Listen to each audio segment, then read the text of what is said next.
The scream cut through Grandma June's living room like a knife. My Aunt Vivian stood in the center of the room holding an empty velvet box, her face twisted in anger. "You stole it!" she shrieked, pointing directly at me. "You stole my mother's sapphire necklace." The room froze.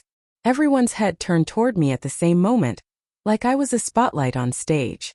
My cousins gasped. Someone started recording on their phone. My face burned hot, and I felt my stomach drop into my shoes. The heirloom necklace, Grandma's most prized possession, was gone, and somehow everyone seemed ready to believe I had taken it. My uncle stood up, shaking his head in disappointment. My parents exchanged nervous glances, unwilling to make eye contact with me. Vivian's voice grew louder, more dramatic. "I saw you near the jewelry box last night," she said, stepping closer. "I knew something was wrong. I knew you couldn't be trusted." My mouth opened but nothing came out. I wanted to defend myself, to scream that I hadn't touched anything. But the accusation hung in the air like poison, and I realized something terrifying. Nobody was going to believe me. My name is Mariah Dell. That was the day my family decided I was a thief. The accusation would change everything. But before that terrible moment, my life was good. I worked hard at my job, spent time with friends, and had a relationship with my Grandma June that meant everything to me. She had always been my person, the one who listened without judgment, who believed in me, and who made me feel valued. Aunt Vivian had always resented that closeness. I could see it in the way her smile would tighten whenever Grandma praised my accomplishments. She made comments about how I was the favorite, as if love was something that could be divided equally like slices of pie. But I never responded to her jealousy. I never wanted conflict. I was just trying to live my life and maintain my relationship with the woman I loved most. My parents weren't bad people, but they were peacekeepers. They avoided conflict at any cost, which meant they rarely stood up for anyone if it meant rocking the boat. I understood that about them, even if it hurt sometimes. Vivian knew this about our family too. She knew that if she could plant doubt, most people would go along with it just to avoid drama. That's what made her accusation so powerful and so devastating. She had studied us all carefully, and she knew exactly which buttons to push. The annual family reunion happened every summer at Grandma June's beautiful house near the lake. This year was supposed to be special because Grandma had mentioned she was thinking about updating her will. That single sentence changed everything. Suddenly, everyone was paying attention. Relatives who hadn't visited in years started calling. Cousins who barely acknowledged me now wanted to spend time together. Money has a strange way of bringing people together and tearing them apart at the same time. I arrived at the reunion 3 days before the chaos. The house was filled with familiar faces, laughter, and the smell of Grandma's famous cooking.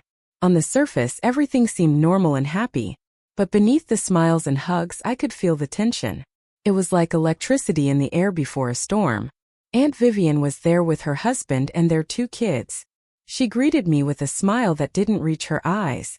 Throughout dinner, she made cutting comments about my life choices.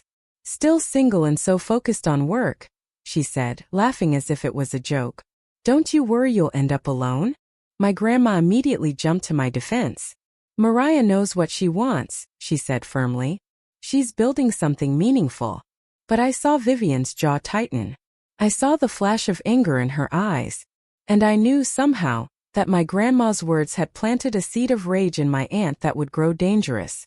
I overheard the conversation while walking past the kitchen. Vivian and my cousin Charlotte were whispering intensely, their voices low and urgent. "If June changes her will, it's over for us," Vivian hissed. "We need money, and she's giving everything to Saint Mariah." Charlotte laughed nervously. "What are you going to do?" Vivian was quiet for a moment. Then she said something that made my blood run cold. "I have a plan. Don't worry about it." I froze in the hallway, unsure whether I should reveal that I had heard them or just quietly move away. Before I could decide, Vivian walked out of the kitchen and caught me standing there. Our eyes met. For a second, her expression shifted from scheming to something cold and calculating. She gave me a long, measured stare. The kind of look that told me she knew I had heard something. She didn't apologize or make excuses. She just smiled slowly and walked past me toward the living room. That stare haunted me. Felt like a warning or maybe a threat.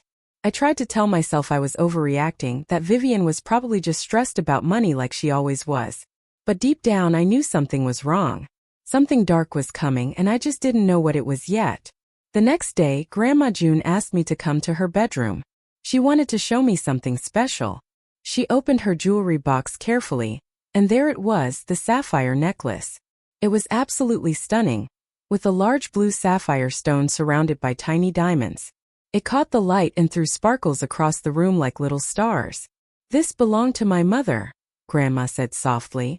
"And her mother before that. The women in our family have worn this for generations." She lifted it gently from the box and held it up to the light. "I wanted you to see it," she continued, "because I'm thinking about who should have it when I'm gone. This necklace is meant for the one who carries our name with pride, the one who has integrity and honor." My heart swelled. I understood what she was saying without her saying it directly. She was telling me that she was considering leaving the necklace to me. I hugged her and she hugged me back, pressing a kiss to my forehead. "You've always been special to me," she whispered. What I didn't know was that Aunt Vivian was watching from the doorway. She had seen the necklace. She had seen the moment between us. And I'm sure she had heard every word about integrity and honor, about who deserved to carry on the family legacy.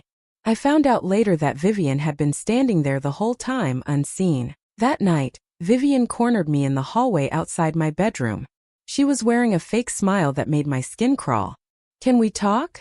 she asked, gesturing for me to step into a nearby sitting room.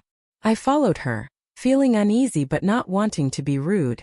Once we were alone, her tone shifted. "Mariah, I just want you to know that I think you're wonderful," she said, but her words felt like poison wrapped in sugar. "But you've taken enough attention from this family already. Grandma dotes on you constantly. Don't you think it's time to let other people have their moment?" I tried to respond, but she continued. "You're so focused on being perfect, on being her favorite. It must be exhausting for you. And it's not fair to the rest of us." I felt confused and hurt. I hadn't done anything to take attention away from anyone. I was just being myself. But the way she said it made me question myself. That was Vivian's gift. She could make you doubt your own goodness. Later that night, I passed Vivian sneaking into Grandma's bedroom. It was almost midnight, and the house was dark and quiet. I thought it was strange, but I didn't want to be suspicious or accusatory. I told myself that maybe she just wanted to spend time with Grandma, or maybe she couldn't sleep and needed to talk. I was so naive. The next morning, screams woke everyone in the house. Vivian was standing in Grandma's doorway, holding the empty velvet box. "The necklace is gone," she was screaming. "It's been stolen." Grandma looked confused and upset. She immediately checked her jewelry box and sure enough, the sapphire necklace was not there. My heart started pounding. I had a terrible feeling about where this was heading. Vivian's eyes found me almost immediately. "Mariah was the last one in here," she said, pointing at me. "I saw her near Grandma's dresser last night." My stomach dropped. That was a lie. I had not been in Grandma's room the night before. "That's not true," I said, my voice shaking. "I wasn't." But Vivian cut me off. "I saw you with my own eyes," she said firmly. "Right near the jewelry box. And now the necklace is gone. What else should we think?" Grandma looked torn between believing me and the overwhelming evidence that Vivian was presenting. My parents arrived in the doorway, their faces pale. Everything was happening so fast. Within minutes, the entire family had been called to the living room. Vivian stood in the center, holding that empty velvet box like it was a weapon. And I realized in that horrible moment that I was about to be destroyed. Vivian called it a family meeting, but it felt more like a trial. Everyone sat in a tense circle in Grandma's living room. Vivian presented her evidence. A photo of me holding Grandma's jewelry box from the night before. But the photo was misleading. It had been taken earlier in the day when I was helping Grandma organize her things. Vivian hadn't mentioned that detail. She just showed the photo and let everyone's imagination fill in the blanks. "Look at her," Vivian said, pointing at the photo. "She had the box. And now the necklace is missing. It's obvious what happened." My cousin Marcus spoke up. "But that doesn't prove anything. She could have been organizing things like she said." Vivian rounded on him. Would Mariah organize jewelry in the middle of the night? Use your brain. Nobody responded. The silence was damning. One by one, family members started voting, not officially but through their body language and comments. My uncle shook his head disapprovingly. My aunt whispered something to her husband. My cousins avoided making eye contact with me. The vote was emotional and unfair, but the message was clear. Most of them believed I was guilty. Grandma stayed quiet, which hurt worse than any accusation. I looked at my parents, silently begging them to defend me, but they just stared at the floor, unwilling to cause more drama. That was the moment I felt most alone in my entire life. I drove away from that house with tears streaming down my face. The afternoon sun was bright and cheerful, which made the darkness I felt inside even more painful. I gripped the steering wheel so hard my knuckles turned white. I kept replaying the scene over and over in my mind, thinking about all the things I should have said to defend myself. But I knew that nothing I said would have mattered. Vivian had already written the story, and I was cast as the villain. I made a silent promise to myself in that car. I will prove her wrong, I whispered to the empty road. I don't know how, but I will find the truth. I will expose what she did. And I will make sure everyone knows that I'm not a thief. It was a promise born from pain and anger, but it was also a promise of hope. I wasn't going to let this lie destroy my life. I wasn't going to accept being a victim. I would fight back even if I had to fight alone. That drive home was when I started to become a different version of myself. Not a broken version but a stronger one. Weeks passed after that horrible reunion. The family group chat, which used to be full of jokes and updates, went completely quiet. Nobody reached out to me. Nobody called to check if I was okay. The silence was louder than any accusation could have been. I became the family's black sheep. At work, I started making mistakes because I couldn't concentrate. My boss noticed and pulled me aside, concerned about my performance.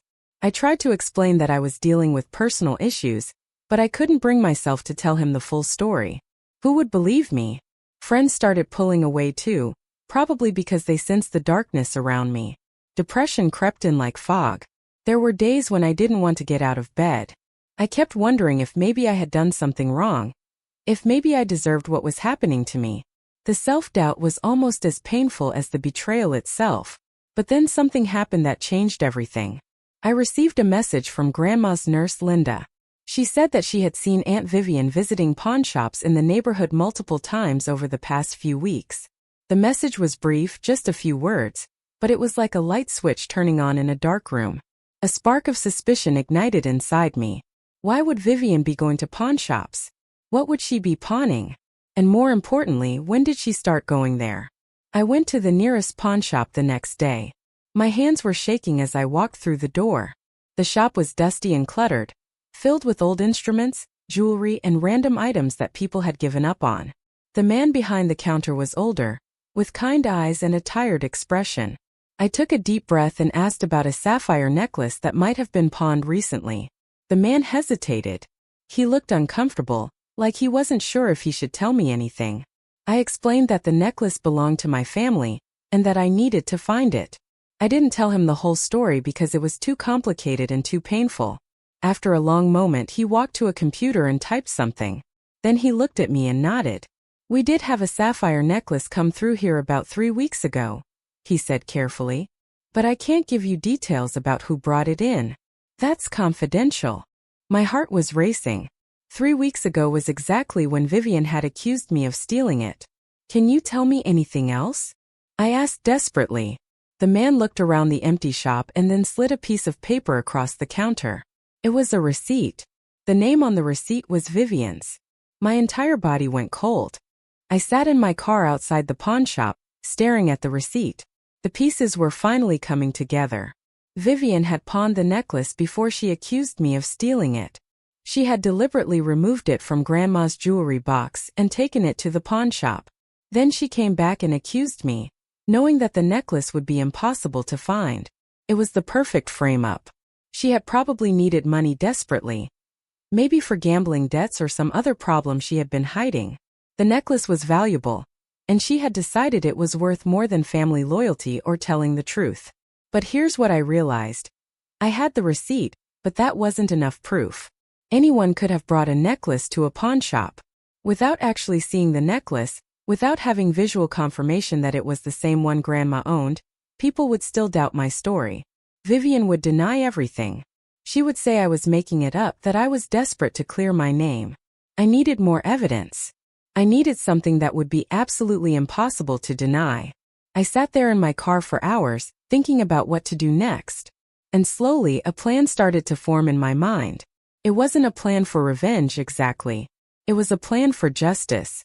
For truth. For making sure that what happened to me never happened to someone else. I learned that Grandma had finalized her will. The reading was scheduled for the following week. This meant Vivian would be there, expecting to inherit pieces of jewelry and money from the estate. What she didn't know was that Grandma had also discovered that the sapphire necklace was missing. Grandma was confused and heartbroken about it, but she didn't know the truth. She was planning to update her will to account for the missing heirloom. I knew that Vivian would arrive at the will reading confident that she had won.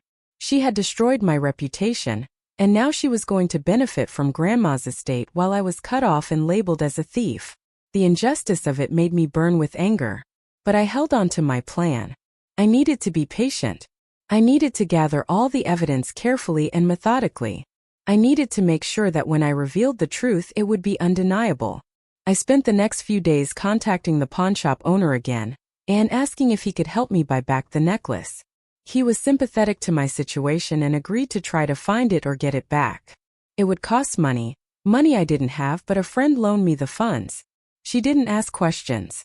She just believed me when I said I needed help. That's what real friendship is. I did something I'm not proud of. I sneaked into the back porch of Grandma's house and listened to Aunt Vivian talking on the phone. She was pacing back and forth, completely unaware that I was hiding just around the corner. "No, I told you not to sell it yet," she hissed into the phone. "If anyone finds out, I'm finished. They don't know what I did." There was a pause as she listened to whoever was on the other end. "Just keep it safe for now," she continued. "I'll handle the family situation, and then we'll figure out what to do with the money." My phone was in my pocket, and I carefully pressed the record. I knew it was a risky move, but I had to capture her confession. If she said anything else that incriminated her, I needed to have it documented. My heart was pounding so hard I thought it might burst out of my chest. If she caught me recording her, everything would fall apart. She would know that I was investigating her, and she would find a way to turn it around on me. But the call ended, and she hung up and walked back inside without ever knowing I was there. I was shaking as I checked the recording on my phone. It was there, Vivian's voice clear as day, admitting that she had sold something and that people couldn't know about it. It wasn't a complete confession, but it was enough to raise serious questions. Still, I needed more. I needed visual proof. I needed the actual necklace. A few days later, I got a call from the pawnshop owner. He had managed to get the necklace back. It had been sold to a customer, but through some kind of dealer network, he was able to locate it and purchase it again. The cost was more than I expected, but my friend loaned me the additional money. I told her I would pay her back, and I meant it. When I held the sapphire necklace in my hands for the first time since the accusation, I felt like I could finally breathe. The necklace was exactly as I remembered it, beautiful and precious, with the sapphire stone gleaming like it held all the light in the world. This was the proof I needed.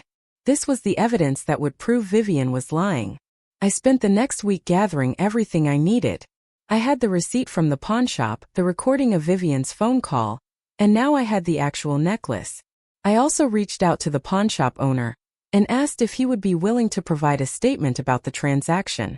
He agreed, though he seemed nervous about getting involved in family drama. I wrote everything down in a notebook, organizing the timeline and the evidence. When did Vivian pawn the necklace? When did she accuse me? How long was the gap? What could have happened in between? I also went back through old family photos, looking for images of Grandma wearing the necklace. I needed to be absolutely certain that the necklace I had retrieved was the same one that had belonged to Grandma for decades. Every piece of evidence had to fit together perfectly.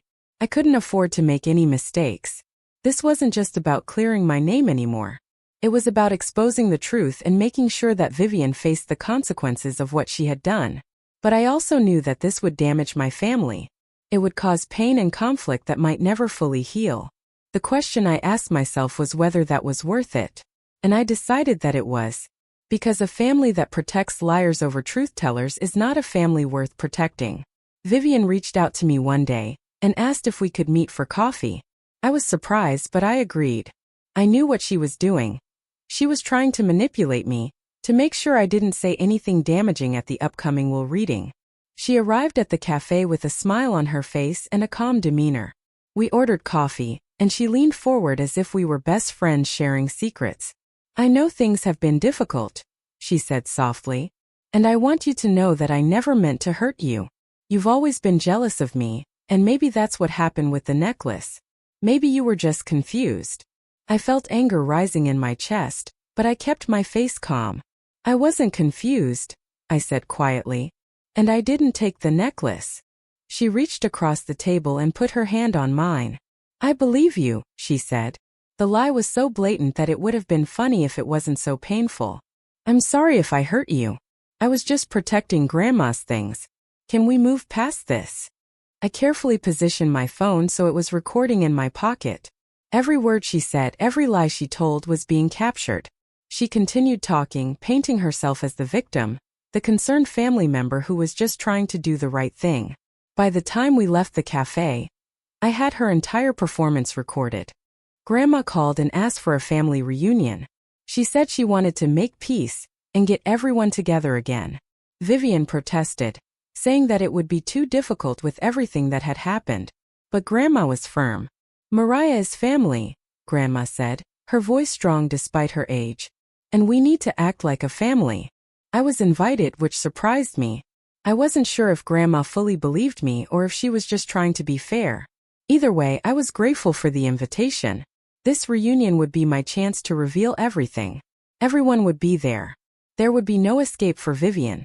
No way to spin the story or deny the truth in front of the whole family. I arrived at Grandma's house early on the day of the reunion. The sapphire necklace was carefully packed in my purse, along with my phone containing all the recordings and evidence. Family members arrived throughout the afternoon. There was awkwardness in the air. The kind that comes when people know there's tension but they're trying to pretend everything is normal. My cousins avoided making eye contact with me. Their parents whispered to each other. Vivian arrived wearing an expensive dress and a confident smile. She greeted Grandma warmly and didn't even acknowledge my presence. I sat quietly waiting for the right moment. Grandma had asked everyone to meet her in the dining room after dinner. She said she had something important to discuss. My hands were shaking, but I forced myself to stay calm. The evening dragged on slowly. We ate dinner, made small talk, and pretended that we were a normal, happy family. But underneath the surface, everything was about to change. As everyone gathered in the dining room after dinner, I pulled the sapphire necklace from my purse and held it in my palm. The stone caught the light and threw blue sparkles across the table.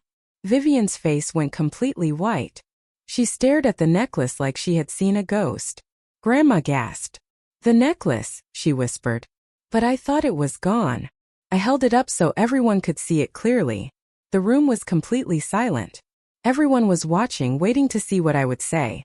"I want to tell you all what really happened," I said, my voice steady and calm. "I didn't steal this necklace. But someone in this room did. Someone in this room took it from Grandma's jewelry box and pawned it for money. And then they accused me of covering up what they had done." Vivian stood up abruptly, her face flushed. "This is ridiculous," she said. "I don't know what you're talking about." But her voice was shaking. I took out my phone and played the recording of her confession in the pawn shop. "I told you not to sell it yet," her voice said through the speaker. "If anyone finds out, I'm finished." The room erupted in gasps and shocked exclamations. People were looking at Vivian with expressions of disbelief and disgust. She tried to deny it, claiming that the recording was fake or taken out of context. But then I played the cafe conversation where she had tried to manipulate me. Her lies were there for everyone to hear. The evidence was overwhelming and undeniable. Grandma's hand was shaking as she listened. Tears rolled down her cheeks. My parents looked at me with new understanding. They finally understood that I had been telling the truth all along. Vivian tried to make excuses, claiming she needed the money for medical bills or some other invented reason. But nobody was listening anymore. The truth had been revealed. Vivian broke down completely, screaming and crying as her carefully constructed facade crumbled.